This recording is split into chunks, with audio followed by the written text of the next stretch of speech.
We were out looking for homes and we saw an open house sign. So we pulled in and walked in, and the minute I walked in, I just felt very homey, very comfortable. And so I went outside and got my husband and said, "You need to come in and see this house." And while we were there, Gary and Wayne both came over and showed us around and showed us all the little intricacies that we probably would not have noticed had we just been looking on our own. And they just introduced themselves and just made us feel very comfortable right off the bat. When we first got there and she went to the house and came out and got me, Wayne was across the street, Gary's brother, and at the time we didn't know he was the builder of the home.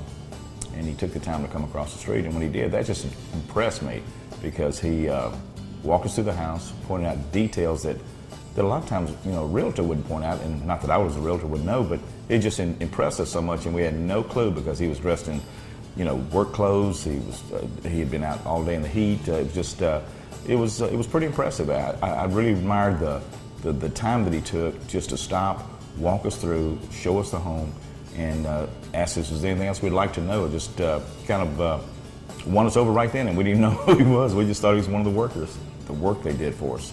For example, after we got in the home, they would come back by every couple of weeks to see if there's anything that needed to be done, anything that needed to be finished up. A couple of things they actually caught that did need to be done. They sent workers back out. This was a month or two after we moved in, settled in. They followed through with it and stayed in touch and would check on us on a regular basis to see how things were. Did this need to be touched up, or were we happy with it? You would think that when you bought a home, that's it, you wouldn't see the builders again, but they stayed in constant contact for several months. We've been in our home for about 2.5 years, and they still stay in contact with us. If we're out in the yard and they drive by, they always stop and ask. They've called several times to see if everything's still going okay.